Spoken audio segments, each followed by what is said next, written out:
Yeah, long term, that's that's where Ukraine is going to get the most economic benefit is goods and services to the European Union. But when a country like Canada, a G7 country, comes in, a population just a little bit less than Ukraine, but with vast wealth, and when they make a trade deal with Ukraine, that's a huge plus for Ukraine. Canada will also benefit as well from the goods and services that Ukraine has to offer. But it's a win-win for Canada, win-win for Ukraine. The European Union is a little more complicated because you got 28 member states, whereas the Canadian government was a little more homogenous. You have a strong diaspora, a lot of Ukrainian Canadians, so it's easier to get a trade agreement with one G7 country than it is with the EU and its 28 member states. I think a good relationship with the Ministry of Economic Development and Trade would obviously make sense. Having some sort of working relationship with the customs department also makes sense. Ideally, the goal of all these reforms that Ukraine is doing is that you get to the point where if you're, Ivan Ivanovich, or if you're, Joe Blow, doesn't matter because you can export and the law is the same for everybody. And once Ukraine gets to that will be a true measure of success of these economic reforms that are taking place. We're not there yet. Being an important person still matters more than if you're, Ivan Ivanovich, but hopefully that will come in due time. But for now, yeah, obviously the Ministry of Economy and Trade is an important ministry to focus on. Maybe if you're a Ukrainian agricultural producer, then the Ministry of Agriculture would have some significance as well.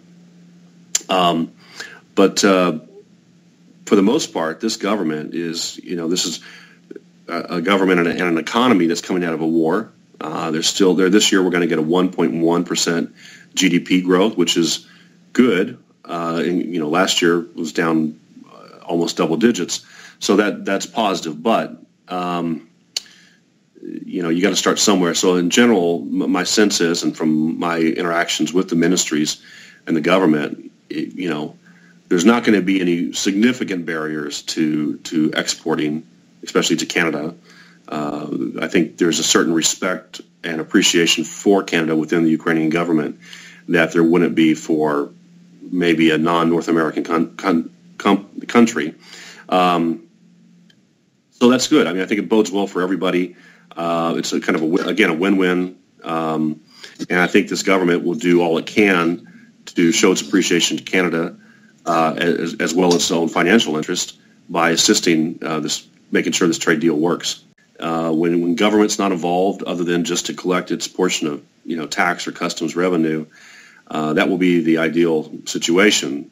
We're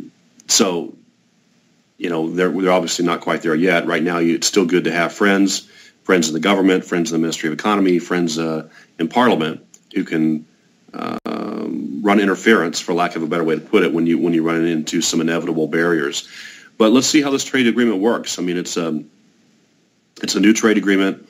It's an important strategic partner of Ukraine, a country. Canada's interest in Ukraine is, it's a faraway country, but it's got a significant diaspora population.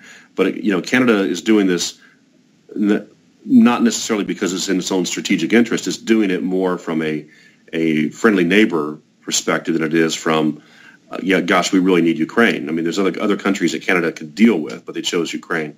So let's hope that say, Good Samaritan attitude is rewarded on behalf of Canada.